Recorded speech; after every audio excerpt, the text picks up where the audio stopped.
Welcome back to another highlight video from our final round of qualifying for the Forza Horizon Olympics, where today we're looking at the United States of America. The Americans taking to the qualifying track today, hoping to save the best for last as we go out with a bang, and boy was it something. So let's take a look at the star-studded lineup for the U.S. First up for the U.S. is the 2008 Dodge Viper ACR. The Dodge Viper has been a popular American sports car since its debut in 1991, with its famous V10 engine designed by Chrysler with help from its then subsidiary Lamborghini in the late 80s and early 90s. Originally inspired as a modern-day Shelby Cobra, the Dodge Viper entered the market in 1991 and has had a few different generational redesigns over the years. This model is from the fourth generation of Vipers, which ran from 2008 to 2010, and is the high-performance ACR model, which was first offered on the 1999 Viper GTS, and made a return for the 2008 model year as Dodge designed the fourth generation Viper ACR to maximize racing-level performance while still retaining street-legal status. Viper ACR's extreme aerodynamic platform and handling modifications made it capable of extreme downforce, giving it very strong handling that allowed it to break several production car lap time records when it first came out. Because of this very strong handling, the Viper ACR didn't have the highest top speed, and as such this car for qualifying today has been modified with some engine performance and platform upgrades that attempt to keep as much of that ACR handling as possible while still giving it a fighting chance on the back straightaway. All this stacks up to a total value of $148,000, making it one of the less expensive vehicles in our lineup, as nearly all the US cars are, with that classic American brand of cheap speed. Taking a look at the numbers here though, we can certainly see that handling is at work there with 9.6 handling and 10 braking, very strong numbers there, and still keeping some strong acceleration numbers too. But that speed figure at 7.5 is going to be the Viper's biggest challenge, keeping some good speed around those corners for sure. 681 horsepower though, 600 pound-feet of torque, 599, not too shabby there. And at 3,498 pounds, it's certainly not on the lighter side, but that big V10 engine sure weighing it down in front there. But let's take a look at the tuning numbers here. We can see here 1.9 and 5.6 for acceleration is quite strong. One of the few cars under 2 seconds for 0 to 60, but 5.6 for 0 to 100 is just about average, so pretty good overall there. And 207 is the top speed, a bit low, as we mentioned there. As we can see, this car tuned to squeeze out as much top speed as possible out of the platform without sacrificing too much handling ability. And we can look towards the braking as well. 106.2 and 251.7 for braking is right up there with just about the best, but not quite. And 1.28 and 1.51 for lateral Gs, also looking very strong, on par with some of our best competitors. Overall, though, the Viper looking like a strong handling competitor for sure, but some sacrifices did have to be made on that handling, which could have been the very best. Handling and braking both could have been the very top of the top, but all in the name of a bit more speed, which is so desperately needed on this track. Our next competitor is the 2009 Chevrolet Corvette ZR1. The Chevy Corvette has been perhaps the most iconic and classic American sports car since its debut with the first generation all the way back in 1953. Since becoming widely known as America's sports car, the Corvette has been a popular option, providing powerful American muscle at an affordable price with its highly moddable LS V8 engine, and currently to date has had 8 different distinct generations throughout the years. This 2009 model is from the 6th generation, the C6, which is produced from 2005 to 2013, and is also the high-performance ZR1 model, which has remained the most powerful performance level for the Corvette since the first ZR1 in 1970. The new supercharged LS9 engine designed for the C6 ZR1 at the time was the most powerful to be put in a GM production sports car, producing 638 horsepower. This car, in particular, continues the American lineup's trend of gunning for the record in every category, and where the Dodge Viper looks to take handling, the Corvette is going for acceleration. This car has been all-wheel drive swapped and loaded up with a beefed-up supercharger and platform upgrades, which give it excellent launch capabilities and amazing acceleration, while still maintaining good handling all around, ringing in at a value of $184,850 rather. So let's take a look at the numbers for the Corvette. And we can see here that the acceleration and launch numbers are clearly maxed out at 10 there as it shoots for the record, but still keeping 8.1 and 8.5 for handling and braking is definitely a good sign. The speed figure, though, is at 7.3, which is quite low, but in this case it does seem to be quite a misleading indicator, as we'll see in the tuning later, primarily stemming from that all-wheel drive swap, which meant that this CR1 had to be geared quite differently to keep some good speed, so the indicator numbers might not be exactly accurate on that one. But 767 horsepower and 654 pound-feet of torque are some healthy numbers for sure. And at 3,230 pounds, it's certainly not too heavy either. About average there for weight. But taking a look at the tuning numbers, we can certainly see here that going for the acceleration record certainly seems to have paid off, as we have 1.5 and 4.3 for 0 to 60 and 0 to 100, besting the current acceleration leader, the McLaren 650S, by 0.2 and 0.1 seconds respectively there, so making this Corvette quite formidable getting up and going there. And we can see that 230 miles per hour as a top speed is quite strong, so the indicator there for the speed, speed's not quite as lacking as the indicators might have us believe. And at 122 and 286 for braking numbers, they're on the lower end, but not all that bad, as well as 1.22 and 1.28 for lateral Gs are looking pretty solid, so all around, this Corvette is sure to make a good impression. And the Americans' record-breaking strategy just keeps on coming, as we have a fan favorite here, the 2000 Ford Mustang SVT Cobra R. The Ford Mustang has remained another one of the most popular American sports cars and the namesake of the pony car automobile segment, first developed in 1964 and continuously produced ever since, making it the longest production vehicle in Ford's lineup. As one of the most successful vehicle launches in history, the Mustang surged in popularity and led to many competitors from other American manufacturers like the Chevy Camaro, the Pontiac Firebird, and the Dodge Challenger. Having 6 major generations over the years, the Mustang has gone through many phases of redesign and re-engineering, and has had many performance levels and special variations. This model from 2000 was from the Mustang's 4th generation, produced from 94 to 2004, but this is a special model known as the SVT Cobra R. With the SVT standing for Ford's Special Vehicle Team, the SVT Mustang Cobra was the top-of-the-line performance model of the Mustang, using the original Shelby Cobra namesake. The SVT Cobra R, on top of that, was a very limited production run of Cobra Mustangs that was produced for a few specific model years, with this one being from 2000, where only 300 units were produced, and stood as a race-ready, street-legal ultimate performance version of the Ford Mustang at the very top of the lineup. This car is a special one for the American lineup, though, because just as the Viper went for handling and the Corvette went for acceleration, the Americans are going all out with the Mustang for the top speed record. This car is staying true with a rear-wheel drive setup and has been swapped with a Dodge Viper V10, absolutely crammed full of every performance upgrade imaginable, including twin turbos, taking this car to some astonishing power and speed numbers that ring it in at only $135,250, making it the cheapest American entrant and one of the cheapest cars in qualifying all around, and likely the best value per dollar car we've seen so far. So at any rate, let's take a look at the numbers for the Cobra R.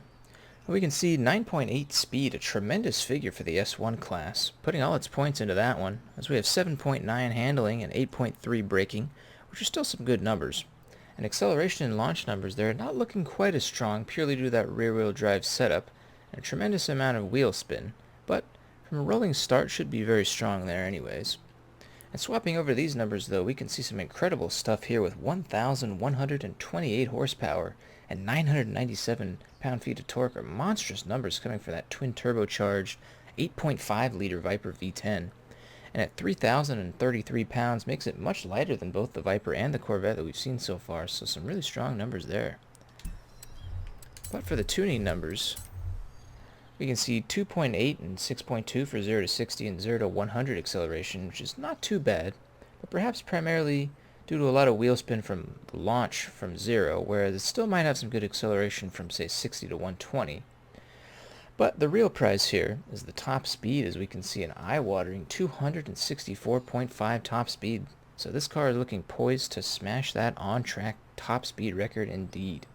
But for braking, 133 and 300 are certainly not the strongest numbers, but all in the name of speed, and 1.19 and 1.25 are reasonable lateral G's numbers nonetheless. All in all, though, be on the lookout for the Cobra R because this one is sure to be a fun one to watch. Next up for the Americans is the 2004 Saleen S7. The automotive manufacturer Saleen was founded in 1983 by a former racing driver, Steve Saleen, and is headquartered in Southern California. Originally developing racing cars and highly modified Mustangs, Saleen introduced their flagship vehicle, the S7, in 2000, making it only the fifth mid-engine American production sports car. Powered by a 7-liter Ford V8, the S7's long profile and highly aerodynamic design made it capable of tremendous amounts of downforce, with a claim that at 160 miles per hour it can create enough to support its own weight purely in downforce. This, of course, means that it proved to be remarkably tractable and put out some incredibly solid performance numbers, with a top speed of nearly 220 miles per hour. This car has only been slightly modified for competition in this qualifier, with some racing tires, an all-wheel drive swap, and platform upgrades, leaving the engine virtually untouched, but bringing it to a total value of $418,900, making it the most expensive of our American entrants. Taking a look at the numbers for the S7, we can see that the acceleration numbers here, very strong stuff there with the all-wheel drive, and the handling and braking are looking strong as well with 8.5 and 8.7. Speed is only at 7.3, but that again might be slightly misleading, but this car certainly not designed for speed, as it does represent one of two of America's all-around mid-engine contestants that are shooting for the lap time record, among the other all-around greats like the Carrera GT and the MC12.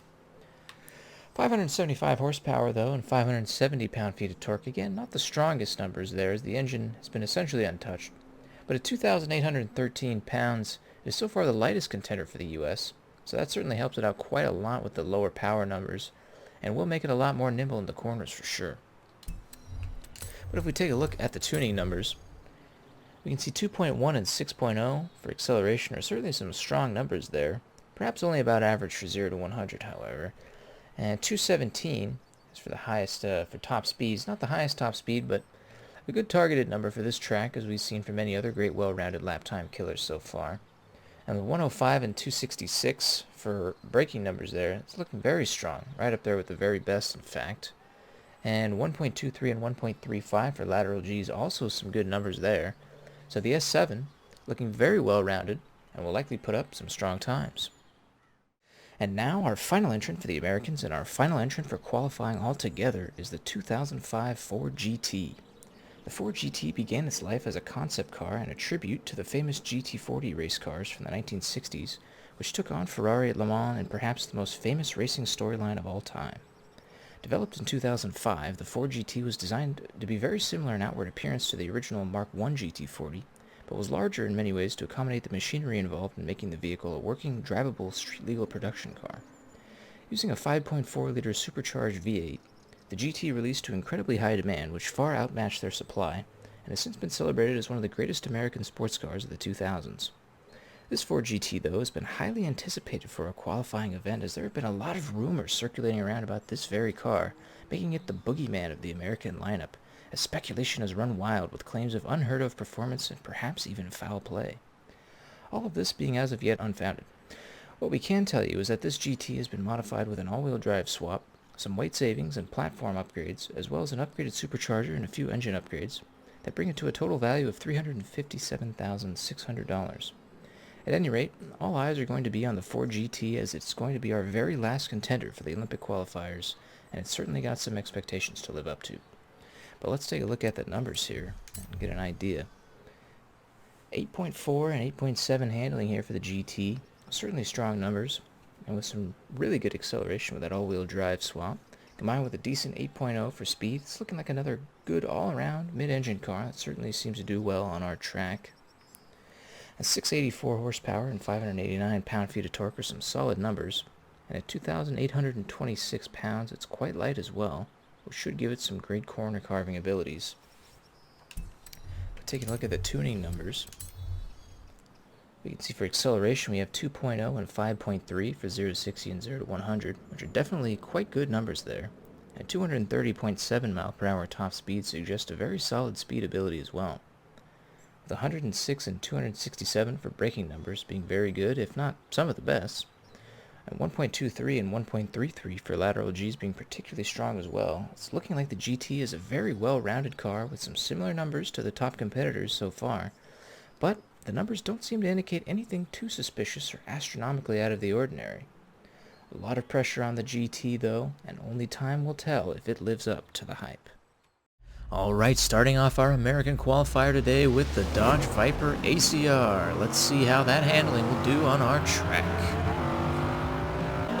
like the first lap of 3:26.1. Gonna have to make up some more time here as nighttime falls on our track. The Viper ACR looking good in those corners though. Hanging on to some good speed there. The Viper now making its way onto the back straightaway as darkness has fallen. Blasting straight up. 160 now. Approaching the S-curves. Absolutely not a problem here though for the Viper. Strong handling but struggling a bit on speed here for sure.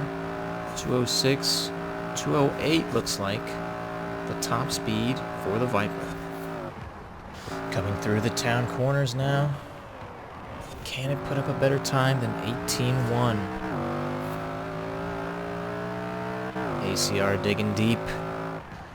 Coming around the final two corners here.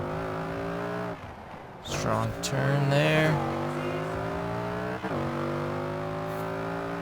The very last lap. What has it got? And the Dodge Viper ACR coming back with a 17.543. And now for the lean, mean Corvette ZR1 with that monster acceleration. Starting up here to show us what it's made of. Let's see if it can beat the Viper ACR. Corvette now coming through the S-curves. A little bit slidey there, but making its way through over 200. And powering up, what does it have? 220 there. Strong top speed for the Corvette ZR1.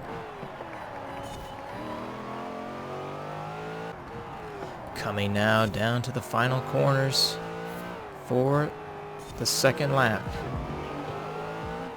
And he's rounding the bases. Coming home. And putting up a 3:17.274, knocking out the Dodge Viper from contention and a good time overall. Coming home for the last lap, the Corvette ZR1. There you have it, finishing with a 3:17.274. And now for one of our fan favorites here, the Ford SVT Cobra R, 1200 horsepower and rear wheel drive. Let's see how this thing gets itself around the track. Alright, let's see that SVT Cobra R take on the straightaway once again. What's it going to do with those tricky S-curves, letting off on the power a little bit. A little too slidey there, but coming out at 206, and it is powering up past 234, once again 239. And what is this strategy? Landing himself into the brick wall. Not sure if that's actually allowed. Bit of a controversial move there. Can we check on this? The Cobra R diving into the reservoir straight. Listen to those tires scream, try to hold on, and 198. Oh my goodness, this thing is a monster. Absolutely screaming through that section there and into the forest. And the Mustang for the very last time squeaking its way through the S-curves there on the straightaway and powering up once more all the way up to 238, 239, 240 there. And there you have it again, another time landing into the brick wall to slow down more than the brakes can allow. Definitely a controversial play there, but nothing in the rulebooks against it. As the Mustang comes back for its final lap, has it made it into contention? No, it has not. Sadly, 3:17.380, not enough for contention for the championship, but what a show here. And our second to last contestant now, the Saleen S7, taking to the track and looking to show what it is made of. The Saleen S7 now coming down toward the horizon corners to an impressive American fireworks show here for the American Qualifier. And the Saleen turning on to the back straight with impressive pace. And rounding the final two corners for the third lap, can the S7 squeeze out just a little bit more time and make it into contention? powering away. And there we have it, 317.258, knocking out the other three so far and making it into contention. Powering through the straight once again, making light work of those S-curves, and out at 200 miles per hour. And here comes the downhill, powering up to 215 there.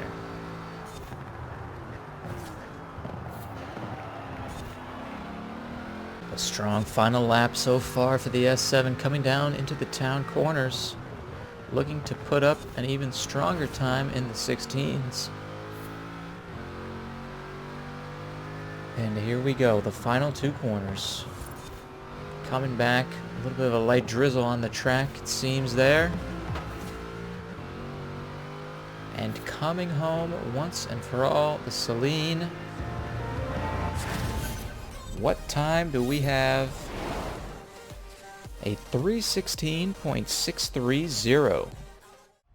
And now the one we've all been waiting for, the Ford GT, taking to the track as our final competitor of qualifying overall.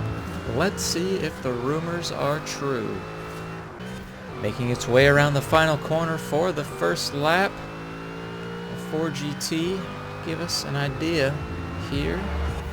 And running a 317 on the first lap? Something has to be wrong here with this Ford GT, because that is an insane time for the first lap. The Ford GT making its way onto the back straight now, powering up with that supercharged V8, and an impressive amount of speed here from the Ford GT on top of the already incredibly impressive handling and braking all around. Look at that, taking the S-curves no problem at all, and powering away down onto the straight. 221 for the Ford GT. Coming back for its second lap. We all can't wait to see what this one's going to be. Uncontested, its first one. Coming back, a 315.086, dominating the entire leaderboard and smashing the Carrera GT and the Maserati MC12. The Ford GT on the second lap. The Ford GT, an absolute monster on this track, and what a fireworks show we have seen to cap off this qualifying round, but perhaps taking it even further than that. Now onto the reservoir section of its final lap, turning through that 182 and blasting away into the forest section. This Ford GT, incredible stuff. Ford GT coming home into the town corners for the final lap, looking to put up an even more astronomical time and finishing off our entire qualifying event. Here it comes around the final corner of Kensington Downs for the last time. That supercharged V8 with the whine and taking it home to cap off our qualifying events. What's the time? 14.027 astronomical times. The rumors are true. The Ford GT coming home. What did they do to that car? What a finish here for our S1 Olympic qualifiers. And what an incredible show the Ford GT has put on today. The Americans, an absolute fireworks show. Alright, now let's take a look at the Ford GT's phenomenal lap in comparison to our current leader, the Porsche Carrera GT, finally being toppled, and by a significant margin as well. You can see already the Porsche, in fact, taking these corners faster than the Ford GT, but the Ford seems like it's got a really good mix of handling and speed. So maintaining a lot of speed through these straight sections and through the corners as well really did a lot of good for it. And as you can see, just a little bit faster than the Porsche, it looks like. And now through the bridge section, the Porsche, with that very nice corner there, as we've seen, ends up buying that one a lot of time. So ahead of the Ford GT going into the reservoir straight section. But the Ford powering up now to a little bit faster, taking that corner at 180 and climbing 190, so faster than the Porsche for sure, and making up a bit of that time there. Now going into the forest section, Porsche still a little bit ahead, but not by much.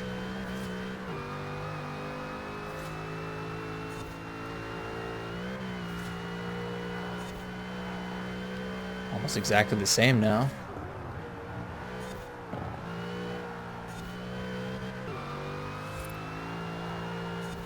The Porsche managing to take those corners a little bit faster though.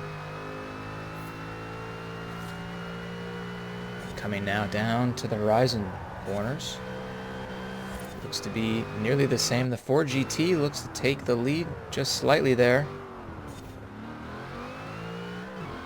And now onto the back straightaway. The Ford GT looks like passing up the Porsche by a narrow margin and is now powering up to higher speeds and taking the straightaway. Look at those S curves. No problem. Powering way up to a significant lead over the Porsche here. Topping out at its top speed of 221 on this lap. Impressive here for the Ford GT.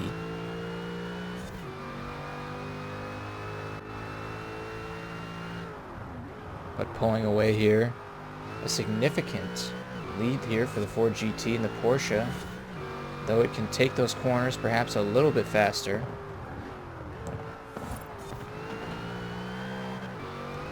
It's not going to be able to catch up as we make it down to the final two town corners.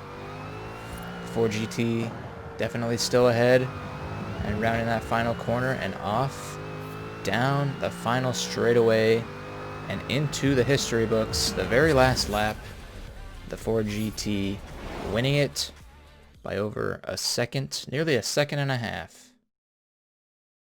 Well, well, well, what an electrifying qualifier this has been from the United States, and what a qualifier overall. We have now all 41 contestants from each of the 11 nations on our qualifying leaderboard, so let's take a look at how the Americans did.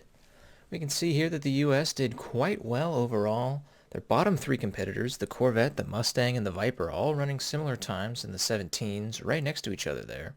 So taking the 12th, 13th, and 14th spots on the board.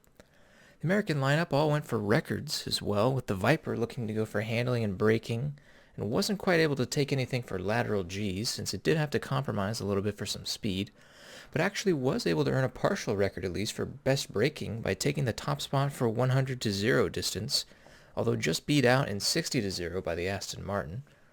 The Mustang definitely took the cake for top speed though, gunning for that spot and snatching it handily with an on-track top speed of 240, and the Corvette also snatched its record for best in acceleration by beating out the McLaren 650S, so all three of them coming home with something there.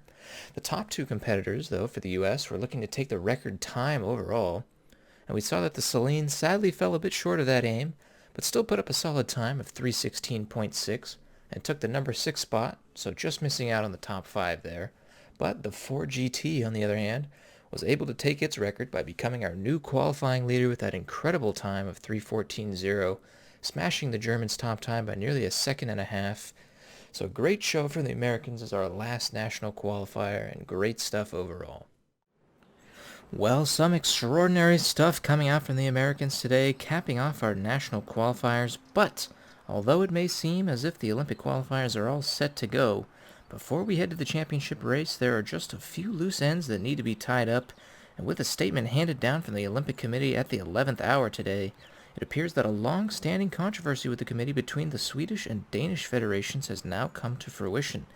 Stay tuned for more information on that, as we have one more special highlight video coming up before we officially put the wrap on the S1 Olympic qualifiers.